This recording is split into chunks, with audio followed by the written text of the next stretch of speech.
first up, we're going to talk a little bit about all of those troubleshooting commands that you run over and over and over again so much that you've got muscle memory baked into your fingers for the command line. If you want to avoid the carpal tunnel, Kat Gurinsky is going to show us how to automate network troubleshooting through API scripting. Thanks, Kat. Hey, Chris.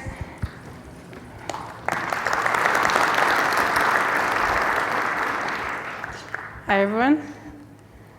So I'm Kat Gurinsky, and yeah, I'm going to talk I like your carpal tunnel one. I need to use that next time. So I don't know if you're like me and repeating troubleshooting by hand drives you absolutely nuts. And especially if you're starting off with a small amount of devices and you keep scaling, you keep scaling, you keep scaling. Now you have a lot of devices, you're supposed to keep scaling, but oh no, I need to troubleshoot all these devices too while I keep scaling. And wait, I have too much time troubleshooting. I don't have time to deploy, and that's what happened to me. So I started automating my troubleshooting because I realized I had the same things over and over. So today we'll cover why we automate our troubleshooting, and why I like to API and not screen scrape. We'll talk about different examples of typical repeatable troubleshooting. I'll give you examples of outputs that I grab in the data via the API. I'll cover what skills do you need and which vendors have APIs that I'm aware of. I'll give you some examples of my actual code, and then we'll have time for Q&A. All right, so I stole this from Jeremy, who's presenting in an hour from now. According to Jeremy, your network is a crime scene, and you are the detective. You need better ways to investigate what happened and prove guilt or innocence. Absolutely love that quote. And that is so true, right? Like, it's not the network, it is the network, right? Everyone loves those memes we've had in the Slack. But if it is the network, I need to find out where in the network it is, right? So, but most of those network failures are the same types of failures over and over, right? So we know that we can repeat these troubleshooting steps to find our root causes. And again, if it's repeatable, that means I can code it because it's repeatable and expected. So why should we waste time and get carpal tunnel when we can do these commands via APIs? So why do you want an API grab versus doing SSH or screen scraping? For those who've never used an API call and prefer to screen scrape, API calls are way faster. So when I first started doing this, a former colleague and I decided to both try out our hand at writing a script to install an extension. We had a security hotfix from our vendor, and we need to install it to fix a DNS vulnerability. So he wrote his with NetMiko and SSH, and I wrote mine with pyeapi because we have Aristas. And my script consistently ran 3 to 5 times faster than his did. So we were running in bulk, and I was done way sooner. APIs just work faster. Same for screen scraping, logging in. It is faster just to do a quick call against the device, especially if you're not even making changes. So in that case, we were making changes, which takes even longer. But if you're just grabbing state data, it's excessively fast because you're not doing it to save anything. You know, you're not actually changing anything. And then most of the APIs will return the data to you in JSON. So if you're a coder, that's a lot easier for you to then format what you're going to do next with JSON formatted data versus just getting a bunch of text that now I need to go and format and do dot split or whatever and clean up and actually make it usable for me. So some typical troubleshooting examples that I have. Link down and errors on a link are super common, especially when I do large scale data center networks. Cables go bad, optics go bad, especially when you have really high uptimes on your devices. Just inevitably, it's going to happen. We've also seen switches randomly reboot unexpectedly. Could be because they lost power, could be because there's a bug, FPGA error.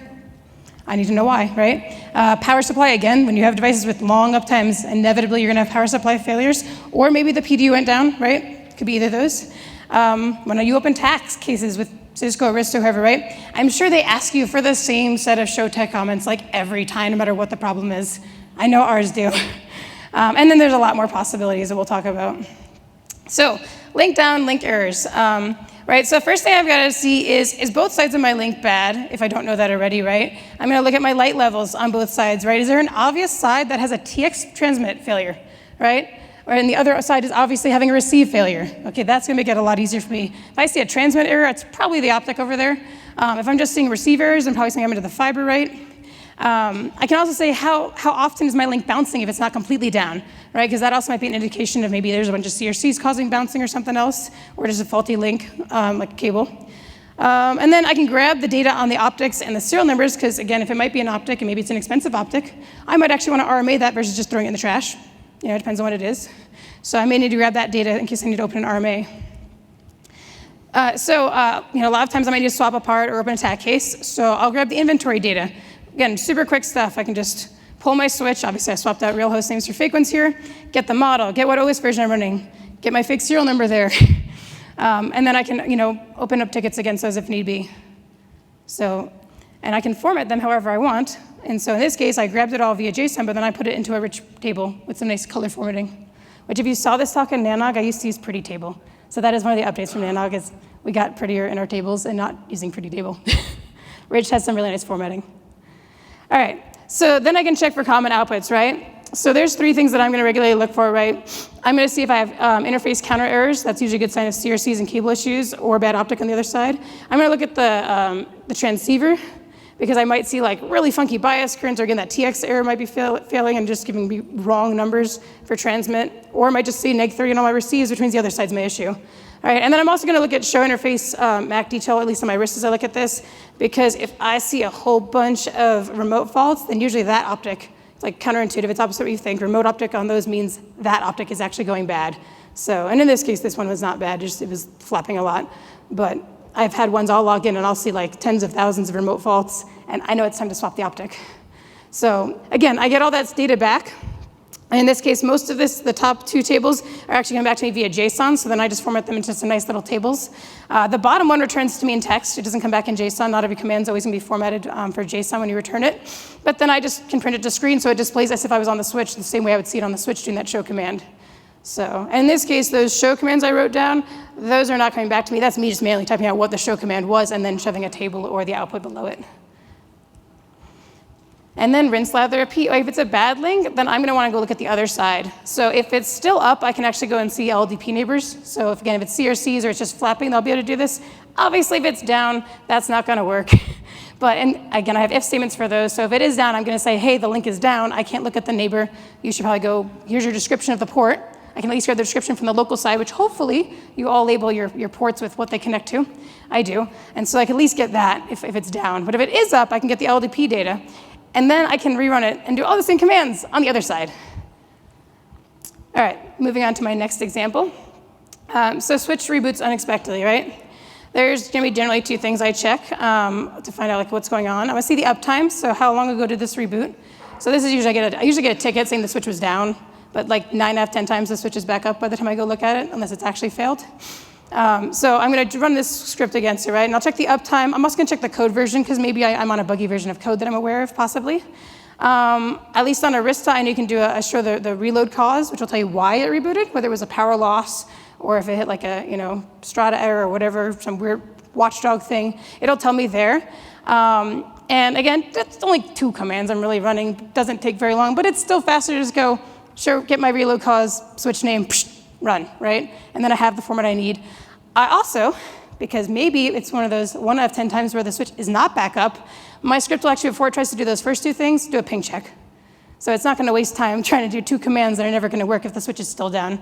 And in that case, it'll spew out and say, hey, dummy, go check the console and the actual switch itself, because I'm not responding.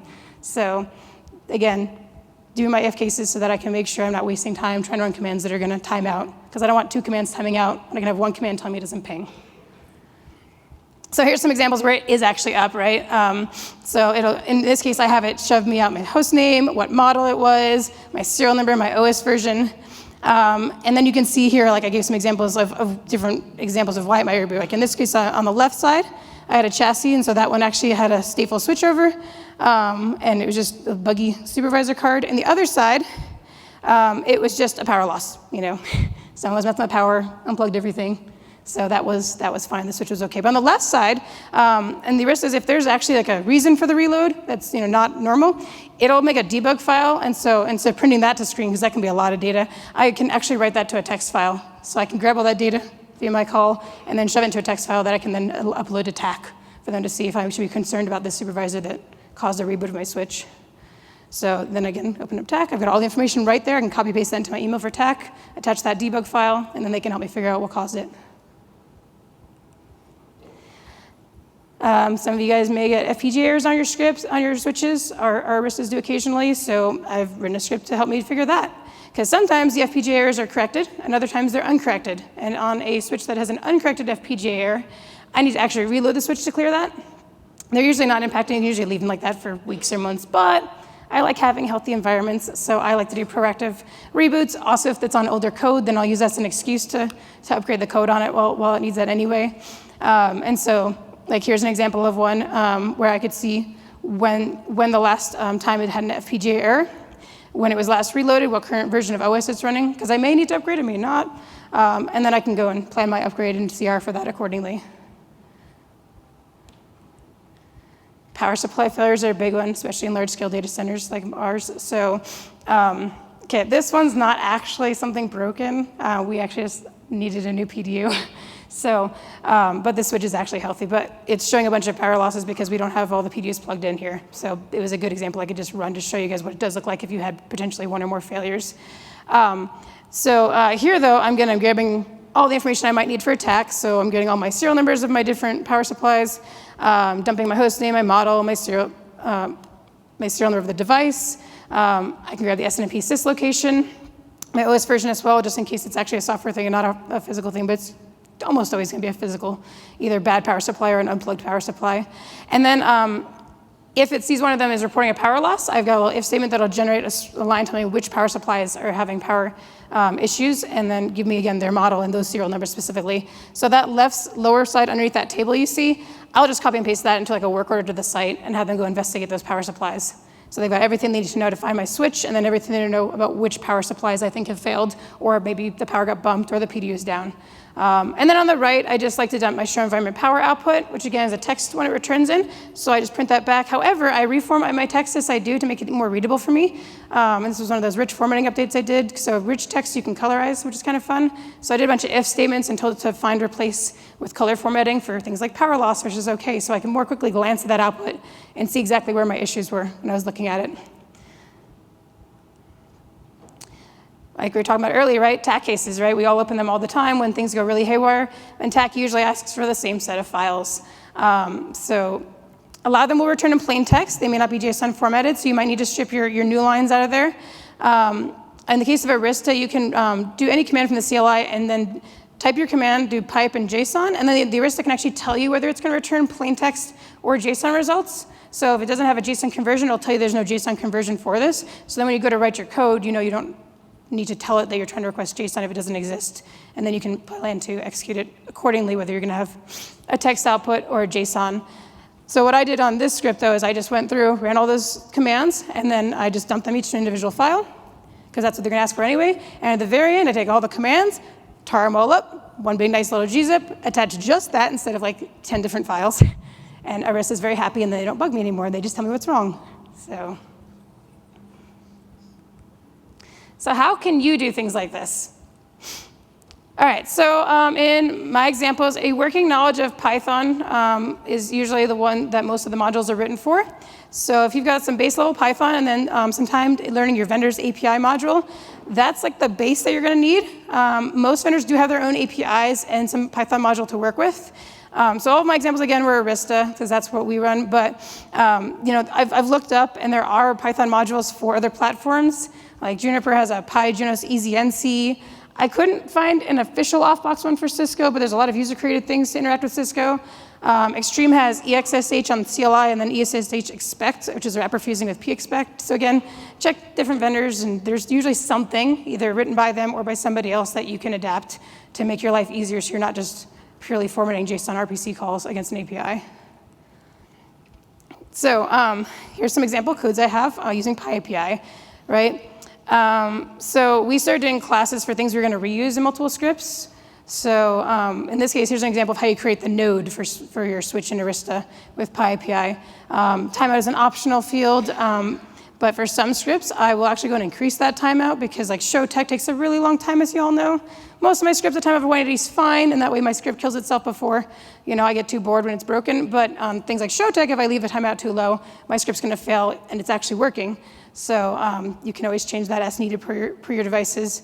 But by making things into a class, I can reuse anytime I need to call my Arista switches, so I don't have to define it in every single script that's going to do the same exact thing. So show inventory. You're going to get things, again, returned in JSON format. So you might want to then make it even nicer for yourself and be able to get sub things for it. So for an example, when I do a get the show inventory command, I may only actually care about the power inventory for that get power script, right? Or I might just care about the line cards if I'm doing something on the modules, right? And so I can make these like subcommands where I've then broken out what I expect to get back based on how the JSON's formatted.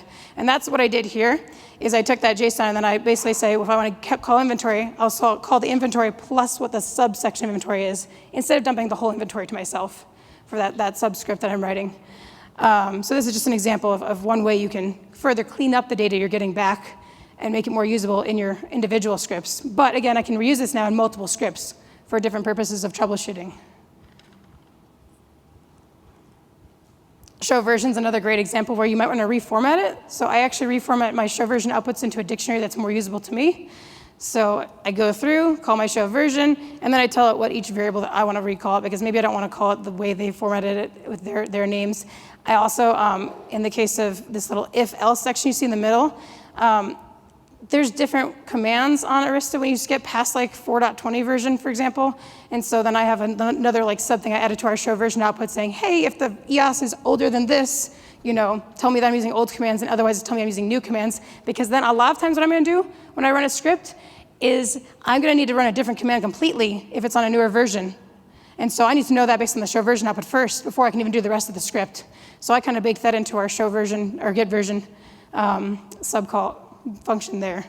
So, but again, things I'm going to regularly want to call from show version so I can easily then reference them later in the dictionary that I return.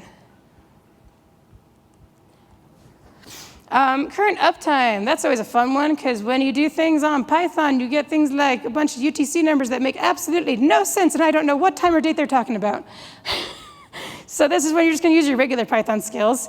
In this case, I used datetime and the UTC from timestamp so that I could convert stuff back and figure out, when did this thing actually reload? How long has it actually been up? And then how long from now has it actually been on, right? So I do some math where I get the current time right now, subtract the date time it returned.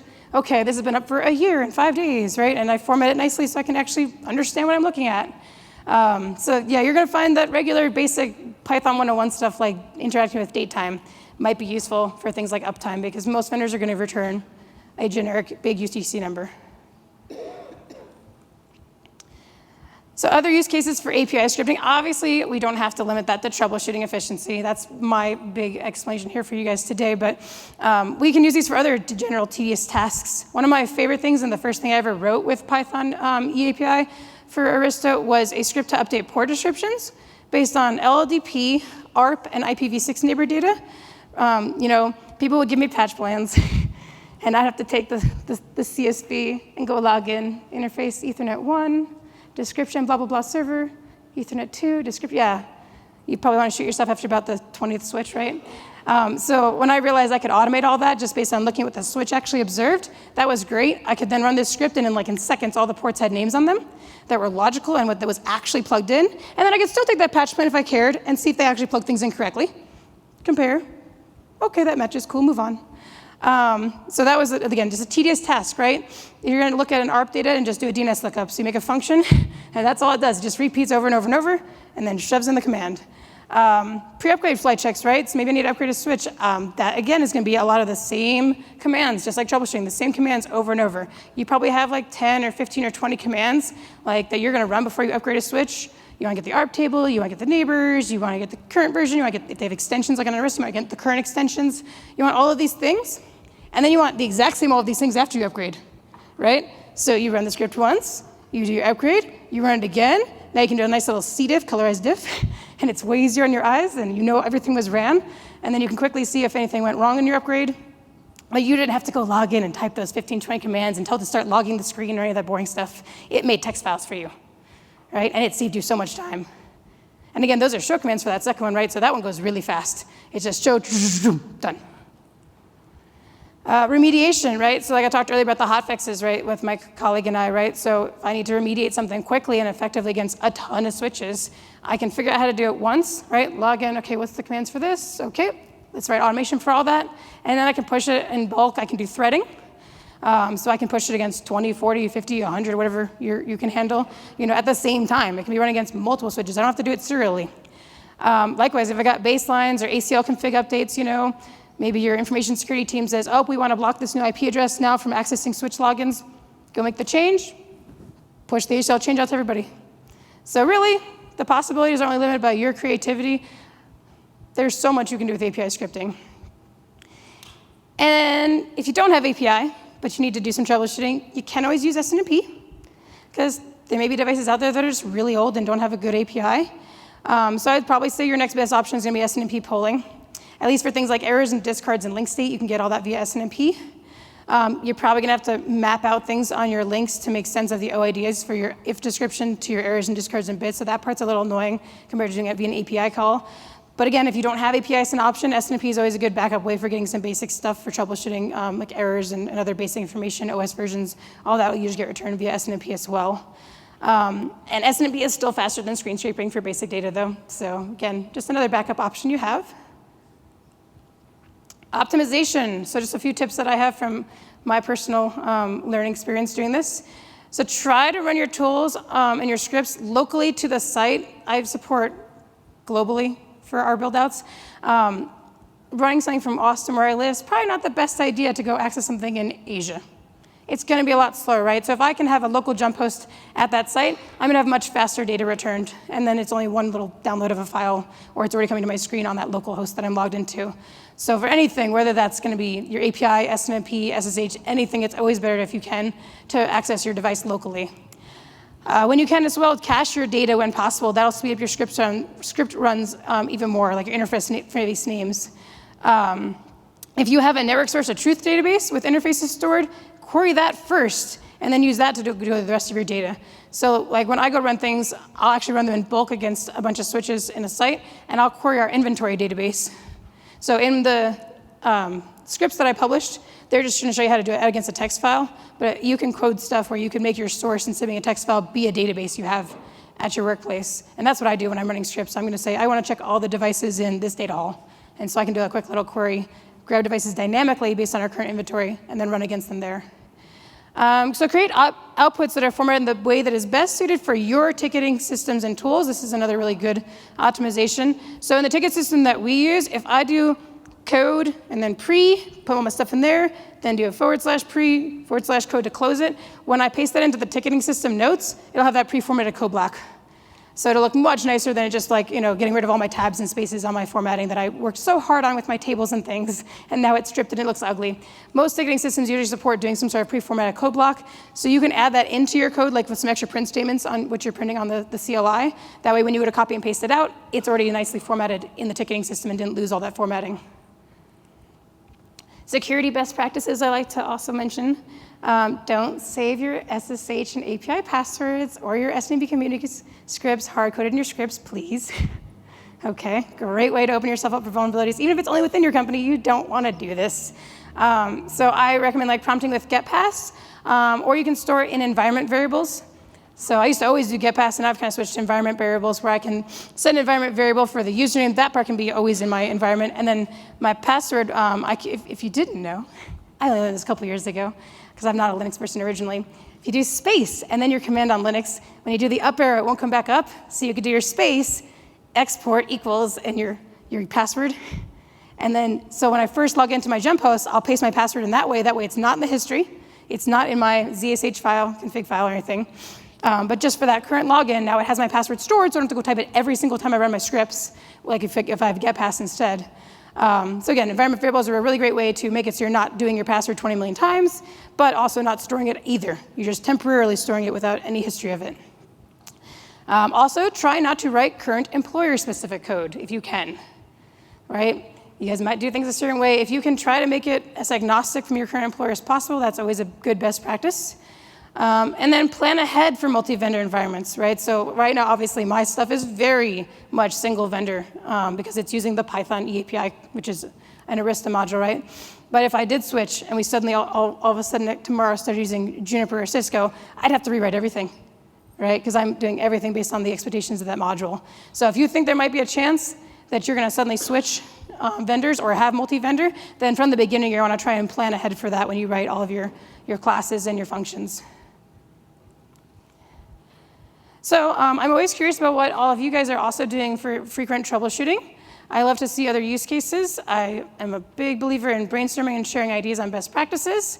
I thoroughly believe we don't get better by isolating, and I never took any formal networking coding classes. So all my networking and all of my programming was all self-taught or taught to me by my managers over the years. So I always know that I can do better because I don't have that institutional knowledge from college. My college was in Japanese. That doesn't help my programming at all.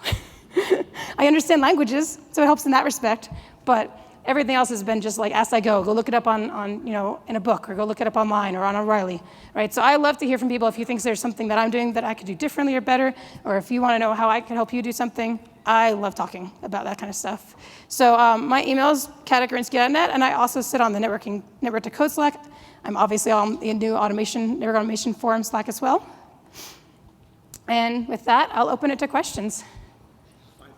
5 minutes for questions. So we'll go over here. Yep.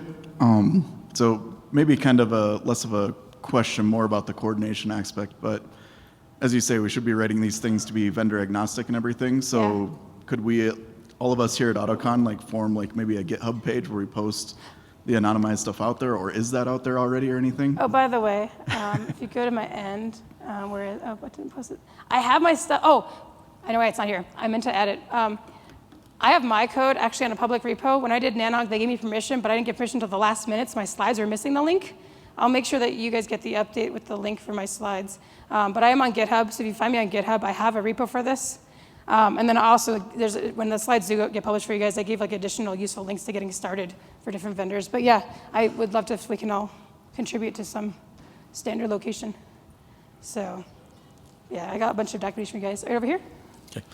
Chris Woodfield, I'm curious if you've had any success tying in your device API scripts into longer flows that involve like maybe alerting systems or ticket systems. Like could you take, like have you been able to write anything that takes the output from that device API call and possibly like just hits your ticketing systems API and pre-populates data there possibly? Yeah, so that's actually one of my next projects I want to start getting into, only because I don't actually currently know how to code against our ticketing system. I want to learn how to code against our ticketing system, specifically for like power supply failures. Like for those, I always have to open a work order. And I would love if I could actually like automate the creation of that work order from within my script. So usually in our case of a power supply failure, I get a ticket saying that a power supply is down. I then go run my script, and then I manually do create work order, copy and paste that little blurb you saw on the left where it showed me which power supplies and all the information about where to find it. And then I just save that. It's not terrible, but it'd be great if I didn't have to click in there at all. And you could just automatically, like I say, this is the parent ticket, go make a work order of the parent ticket. Psh. So yeah, I don't do it yet, but it's on my to-do list of things I'd like to start getting where even less things to touch, right? Yeah, obviously it's very dependent on the API your ticketing system supports. Right. Some are better than others, but yeah. And like for the get reload cause one too, like I'd love to make it where eventually if I see that there's a bunch of debug information that got dumped, I'd love it to automatically like open an email for me that's already pre-formatted with all the stuff I have to send, Arista. That would be awesome too. Like so there's a lot of next steps I want to get to that you're mentioning that, again, we want to remove touching, right? We want to do things less. Let's go over there, then we'll come back over here. Are we doing time? Yeah, my name is Steve Hyatt. I love the idea of automating all your troubleshooting commands, and I like to create self-help tools for other teams too. And I wonder if you have any experience or have heard of people tying this into chat bots and doing it out of like Slack or Teams and things like that. I don't have any chat integration for them, but a couple years ago, shortly after I wrote most of these scripts, we did hand off all of our troubleshooting to a NOC team, and I handed all the scripts over with it as well, and then I keep maintaining them so that at least the NOC can all use them, and I do regularly training on those. But I've never done any integration with the chat platforms yet. So. Yeah, I feel like if you do it in a chat, it saves you a lot of, you're talking about speed, saves you a lot of time rather than having to log into a jump host or, run it somewhere, add in your credentials. If you've got a service account you can use out of a chatbot, it seems pretty quick. That sounds really interesting. I'd have to investigate that. That is a fascinating idea, though. And then one more over here, I think, and then we're out of time, right? Got 1 minute? Last one, over here. So these questions are kind of tied into some of the questions you've already had. Kimberly Rutledge, by the way. But I'm curious first what your triggering mechanism is for your troubleshooting scripts, because you talk about what they do, but you don't talk about what actually initiates them. And I'm also curious if you repurposed any of them for validation purposes for after changes have been put in. Yeah, so it's still manual. So like we get a ticket in the ticketing system, and that's how I know that I need to even go run these scripts. So I'll get a ticket for a port down, I'll get a ticket for a switch down, I'll get a ticket for power supply failure, and then I will go pull that ticket, assign it to myself, and go run the script against that device. We do have scripts that do validation for like deployments and things too, to make sure that I'm bringing things up that, all the BGP is good, all the DNS is good, the Tac Cases is working, we've got these, like my colleague wrote this script he calls checkpoint, and like it checks like I think 10 or 15 different things to make sure that the switch is actually ready to be deployed into production. So yeah, so we use it for validation as well. Did that answer all of your questions? Those are my 2 questions. Awesome. Thank you. And I think we're out of time. So thank you, everybody.